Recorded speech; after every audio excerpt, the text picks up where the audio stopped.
Hey, I'm Mark, guitar vocals. I'm Dan, drums. I'm Nikki. I play bass. Awesome. Cool. Okay, so before we begin, I know that a couple of you guys are veterans in the business of radio. Is that correct? You guys have had experience. Oh yeah. True. Okay, cool. How does that? How was your experience doing radio in the past? How does that kind of stack up with what you're seeing here today? Similar? Is it nostalgic for you guys? In a way? It's nostalgic, but I also feel like the future is now. You know, Future is now. as in, this is very professionally run. I'm not just Wow. brown nosing you either. Like, this is really good. Yeah, I don't know. So it's sort of like a vision of my past. If it weren't dysfunctional college radio, if it was functional Okay. college radio, so it's beautiful. Definitely. So I worked at KUMD up in Duluth, Cool. and yeah, this room's about the size of the whole station. So it's really cool to be here, and that energy is here. The students, the community, it's all definitely tangible. So That's great. I've never worked in a radio station before, but I have listened to radio. And Okay.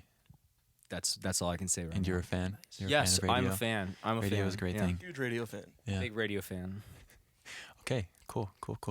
So, in my research with your band, I saw that we're approaching your kind of first year anniversary of your announcement of being a band officially on Instagram. I saw that it was like December 31st of last year.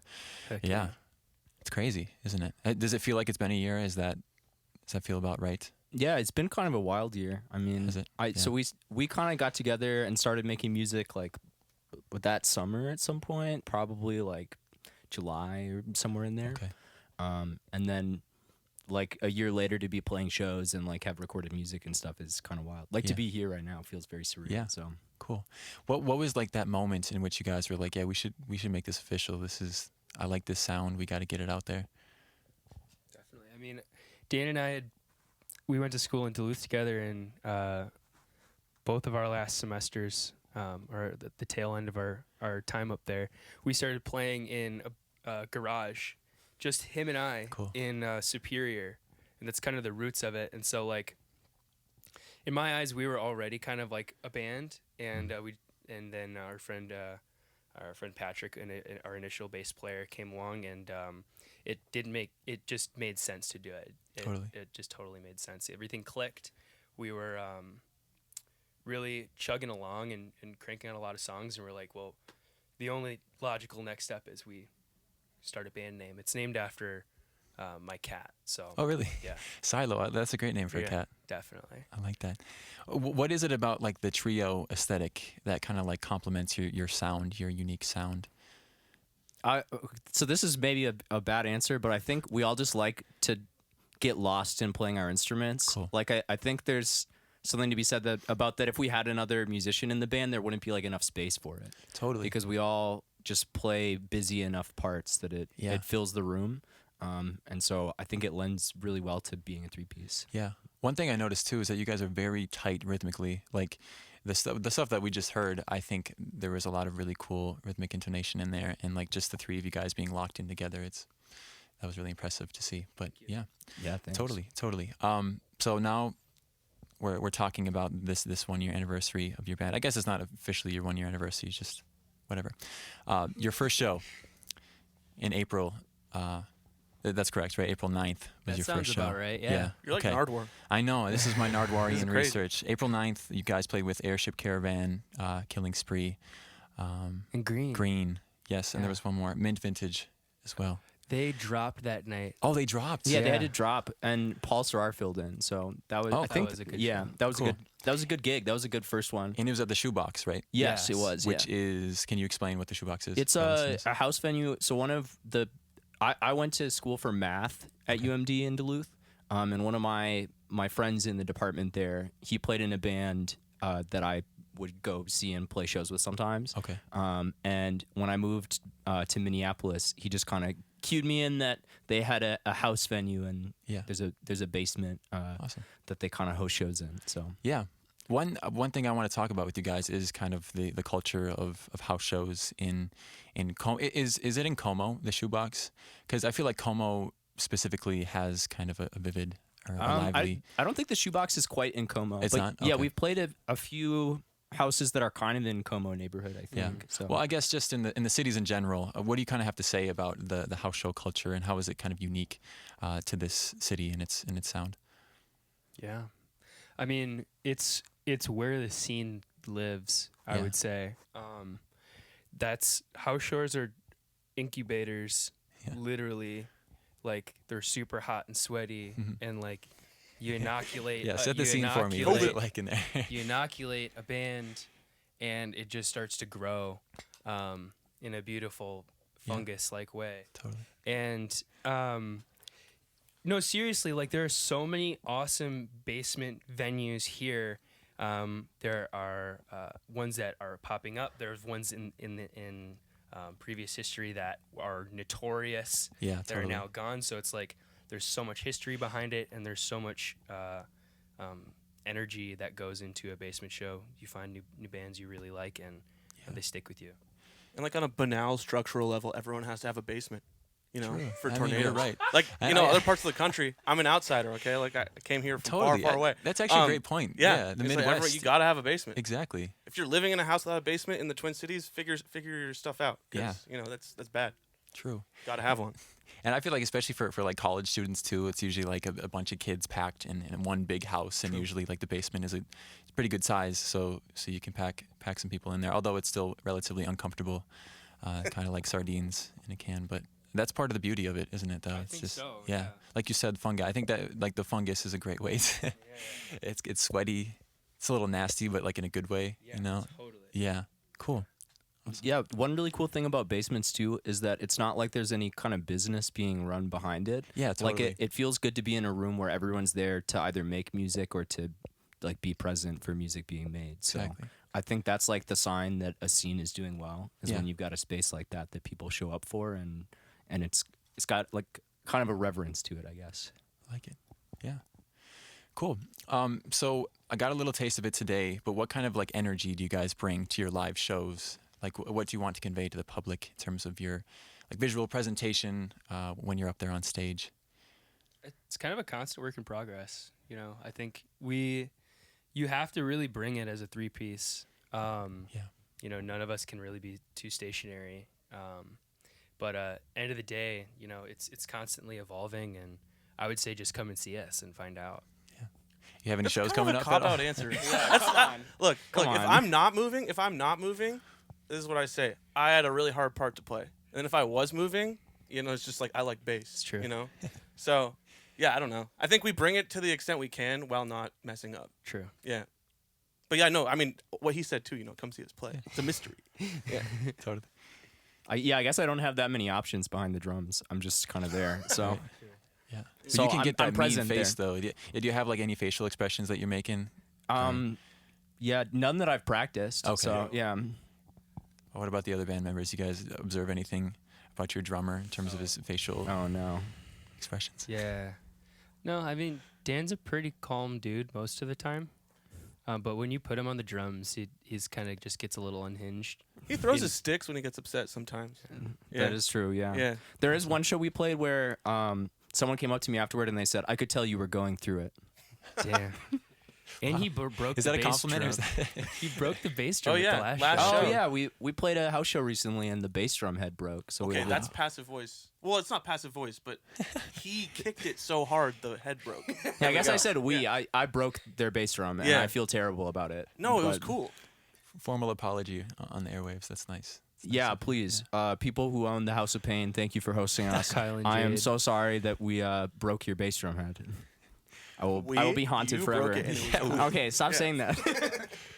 How about any shows moving forward? Anything you want to alert the public of? Anything coming up, show wise? You know, we've got our EP release show on February 11th. That's going to be at Palmer's Bar, Awesome. and we're gonna announce you know who's going to be joining us in just a little bit here. So Yeah. stay posted on like our Instagram. Cool. Great. All right. Well, let's talk about the discography now, at least the stuff that you guys have released. For your first single was Monk, correct? One thing I noticed is kind of there's kind of a difference between your single Monk and your single Feel. You guys have two singles out. And you guys have a versatility in your sound. So with that being said, what can we expect from your EP being that you guys have released kind of two very distinct singles tonally. I think the EP has got a lot of stuff in it. I mean, it was kind of born out of just like getting together in the practice space that we play in and just making sounds. And if we thought it was cool, we kept it. Yeah. We didn't really think too much about like a cohesive sound. My brother, big fan of music, came to one of our shows and he said, "You played like all of the bands I like, but all at once." So, which I think is like a really good compliment, but is also a sign like we really, with the first batch of songs that we wrote, we really just like weren't thinking about like a specific sound unless it like didn't feel like us. So I think all of the songs feel like Psylo, but like as far as like what is that sound, I don't have words. I don't know. Totally. Yeah. Yeah, I think I think the general rule of thumb that a lot of people don't get is don't try and sound like anybody. So I mean that's basically what Dan just said is this EP is a discovery and exploration of like our sound. Yeah. And so the newer stuff we're writing feels very much like rooted in the product of that. Totally. Awesome. Cool. And so how has like the reception been for those first two singles that you guys have released? How are you feeling about that after you've released them? I mean, it just feels good to get them out there, honestly. Totally. We've gotten a lot of really good feedback. I mean, we mostly just have like a lot of really good friends who have reached out and been like, cool. That song's awesome. I listen to it all the time. So like, if you've listened to our music, bless your heart for that. I mean, that's very kind of you. But yeah, I mean, mostly good reception, and I think it feels good to get them out. Like we've had them for a while and we've been working on them a lot, but I think we're kind of set to get them out there and see what happens. So yeah. Awesome. No, I was pleasantly surprised at the reception because it wasn't just friends. You know, we even had a couple like positive hecklers that were like yelling lines of lyrics. Oh yeah. Like semi-drunkenly. I was like, that's a good heckle. What do you mean by positive heckler? Like, as in they were saying some line from one of the verses because they wanted to hear it. They didn't know what the song was called, but they had listened to it clearly. I see. Because we hadn't played it yet. Yeah. So, yeah, and I don't know. I personally have contributed to the Bandcamp black hole where you're like, this is fire, and then you release it, and you get like 2 plays over 6 years. Yeah. This is all second person, but it's actually a story about me. My point is, very positive reception for this. That's great. Yeah. Dan's mom said I need to de-squeak my guitar on the Monk single. I think my mom's listening right now. But she's right. She's right. No, So that's we just will your work hands on the that. fretboard. You can't change that. Squeak. If my mom is listening right now, sorry that we're name dropping you on here. I love the sound of Monk. It makes me feel like I'm the main character in my own movie. It's like I was like listening to it like on the bus, and I was like looking out the window, and I was like, yes. We're a looking out the window band. Yeah. Are you? Yeah. True. Okay, so like you guys, you were talking about before you played that last song, you were talking about picturing yourself in a prairie, and your name is Psylo. So I feel like there's like this visualization of like a rural area in some way, or like an open field. Is that like kind of what you're trying to portray through your musical elements? Is that intentional in a way, or? Definitely. Okay. I think the biggest the theme I always come back to is or that we come back to is basically like old silos that are kind of degrading, and like the earth like will reclaim whatever we put on it type stuff. Like that's kind of the energy, and that bleeds through in some of our visuals, I feel like. It's beautiful. The other thing I'd say is when we tracked this EP that we're about to release, before we went to the studio, we did some demos in a small cabin in northern Minnesota. And really the whole idea with that was that like we could have recorded that in my parents' basement, or we could have done that in a garage somewhere or something. Like the whole idea was just to get the tracks, but we wanted to really capture the energy of a space like that. Yeah. Especially because Mark and I, the amount of time we spent in Duluth and on the North Shore and in kind of the more rural parts of Minnesota and the Midwest, I think that has really rooted in who we are as people and as musicians. So Totally. Cool. Yeah, I've also seen, like, in terms of visuals as well, I've also seen some photo shoots that you guys have done. One of them was at the Minneapolis Mushroom, I believe, right? Or that's what I call it, like that big dome. Yeah. How did you guys stumble across that? I'm curious about that. So it was a shoot that I was a part of about a month earlier. Yeah. it was. I'm gonna name drop some superstars in the scene. It's Rihanna. There was Andreas, Mike, Papa was there, and just like there was a 6 shoot for Mike's Watcher 6. Okay. And the domes that were there were about to be demolished.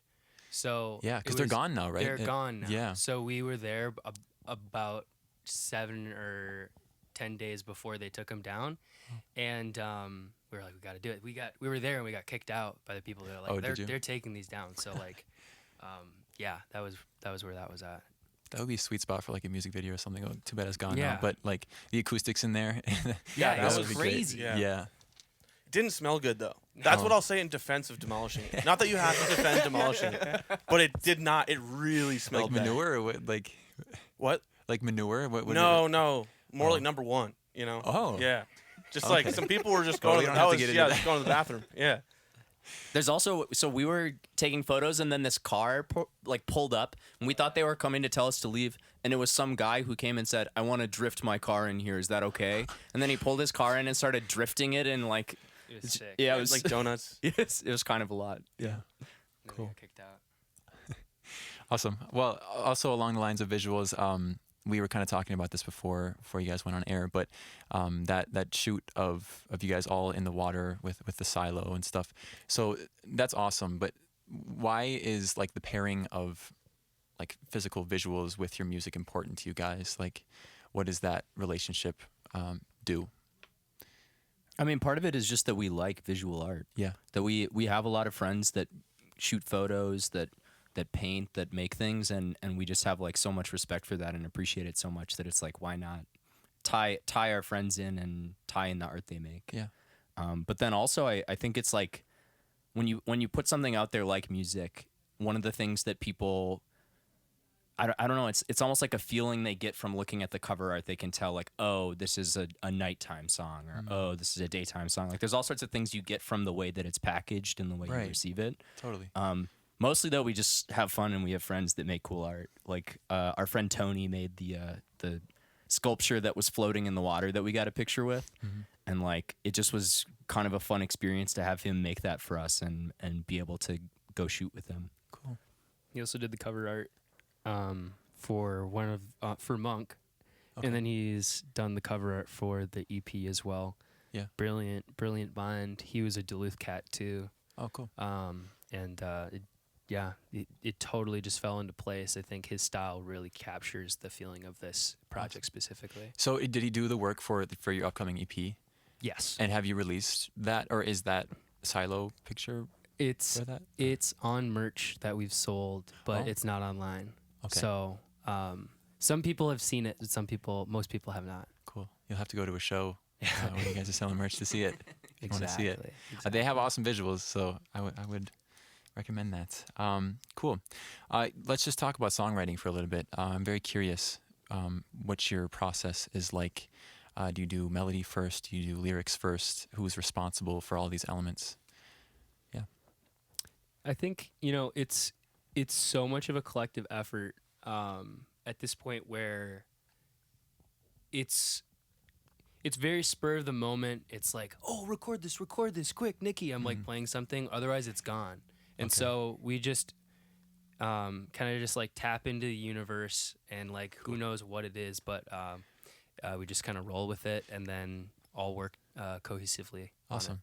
So you just like jam in and you see what works, kind of? Okay, cool. Yeah, I mean, we're not, like, because some bands are run like small fiefdoms or dictatorships, where one person brings like an entire song and they're like, play my part, and there's very little of that here. Okay. It's more the natural collaboration of, like what Mark said, like improvising parts or having one part written and bring it to the rest of the band, and then if you want someone else to change something, you make noises at them how you think their instrument should be played. We do that a lot to Dan, where we're like, just go, and like, And he'll he's just do like, it I don't know. perfectly. But yeah, so I think we have our true. different ways of communicating that, but it's pretty collaborative. Even though like the lyrics are all Mark's for the most part. I know you helped with some of them. Yeah, I don't do words. it's a collective You effort. don't do words.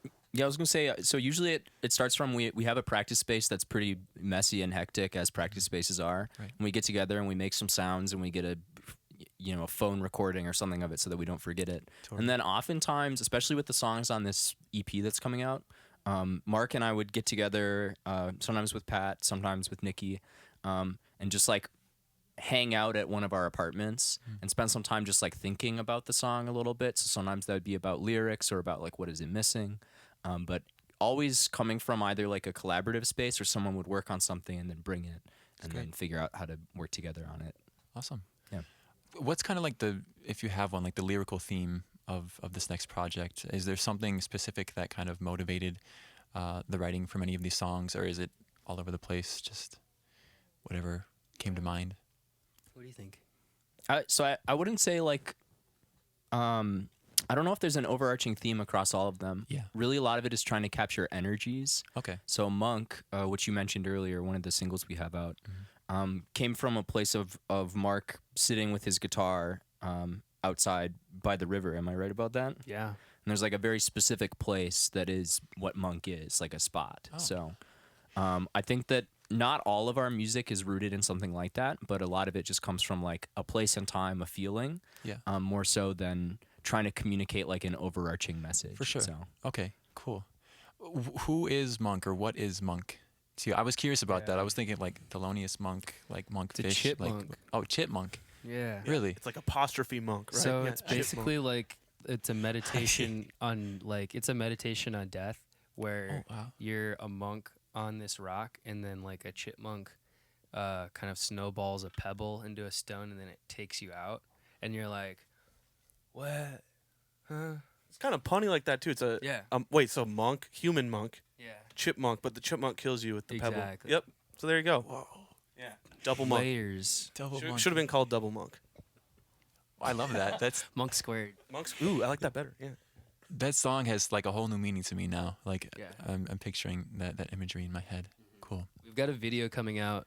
Oh. We shot with Andreas and it's looking really good. Cool. So keep Any- your eyes peeled for that. Are there any chipmunks featured in it? We couldn't find it. CGI. CGI. The squirrel We're from gonna Ice Age. use AI generated Squirrel from Ice art. Age. Yeah, awesome. That's the new wave right now. So gotta get with it. Cool. All right. Last subcategory I kind of want to cover is the Minneapolis music scene and kind of your guys's, you guys being a puzzle piece within that larger picture.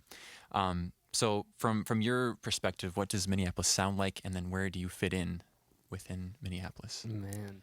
I know there's like so much going on in Minneapolis. It's hard to contain it in that way, but like I said, from your perspective, what have you observed? Yeah, it's tough because every time I think I start to know the Minneapolis scene, then I find out that there's like 10 more venues or Totally. 100 more bands that I've never heard of that all are awesome. So I don't know. There's lots of cool waves going on in Minneapolis right now. I don't.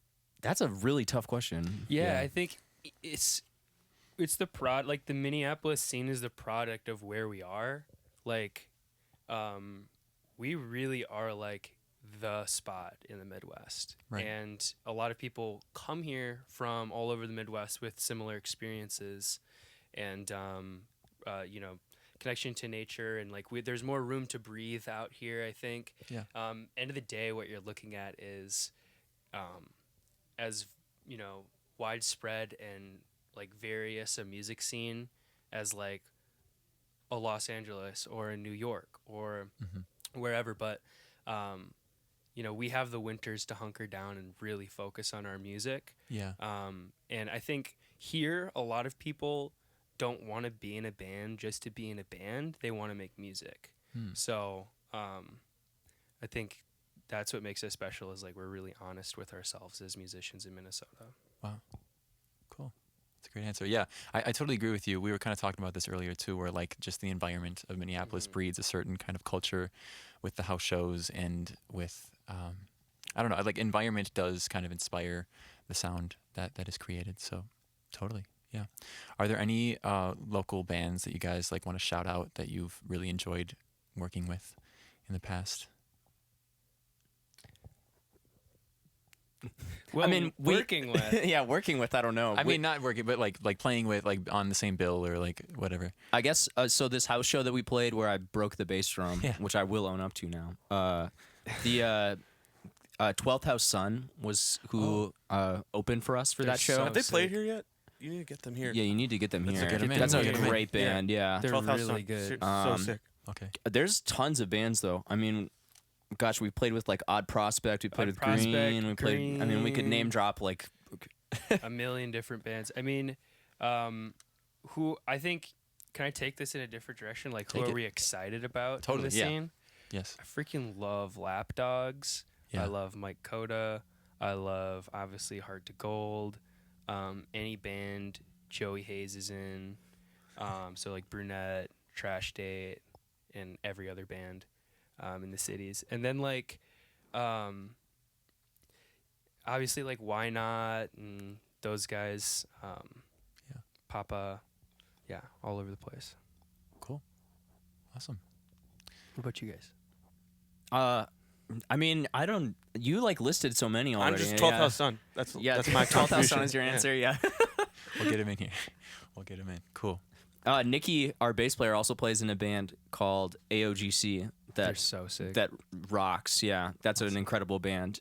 And if listeners to the radio could see him right now, he is blushing. So Twin You City did it to me. style. Twin City style. For the straight edge kids. Yeah. Heck yeah. Love it. 2 coffees. Cool. All right. Well, we can wrap things up now. One final question that I want to leave you guys with is one that our usual host Kat likes to ask. What are 3 things that you are loving right now? It does not have to be related to music at all. Just 3 things out in the world that you are really enjoying at this current moment. We each will pick one. Okay. Cool. Wait, really? I have 2. Okay. Okay. Well, you could just whatever. Just no rules. Just whatever Reese's you Fast Break, Slept On. like. Okay. Reese's Fast The Break? Italian novelist and semiotician Umberto Eco. Love his books. Yeah. Wow. That's what I got. I like Gramsci and Michael Parenti and jungle music. I guess lately I've been enjoying drinking tea a lot. I have been watching Full Metal Alchemist Brotherhood, which is Dude. great. And then taking walks. It's walk season for me. Even though it's wet out, I like to get outside. So Those are great answers. I think those are some of the most interesting answers I've heard. How about you? From a group. Oh, thank you. Yo. I appreciate that. We're the interviewer now. Oh my God, the tables have been turned. All right. Well, I really appreciate Nardwar.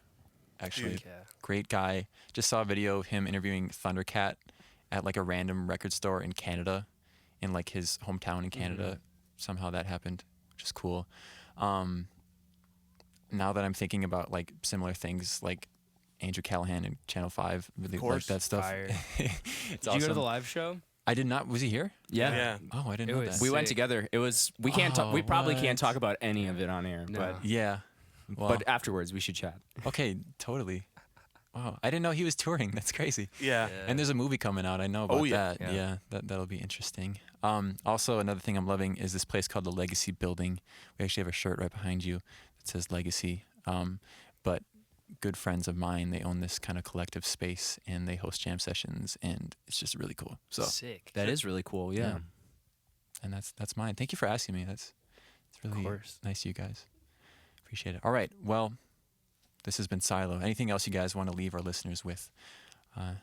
I thought of my 3rd thing. The restaurant Chimborazo in Northeast Minneapolis. We're we going after actually this. Yeah. we messaged about this earlier and we wanted to shout I out think they're- Chimborazo. They reopen so. at 5, so we got some time. But yeah, Chimborazo, it's on Central in like 20. It's in the high 20s in Central in Northeast. What's It's like 26 in Central or something. what genre of food It's is that? Ecuadorian food. Oh, cool. So good. It's extremely good. Yeah. Just go there. And Okay. if whatever you order, just ask for more sauce. Yeah. More sauce. The sauces are insane. Yeah. Okay, great. So that's a great thing to leave the listeners with. Thank you so much, Psylo, for joining us today. I'm DJ Downbeat, and you're listening to Radio K, Real College Radio. Thank you.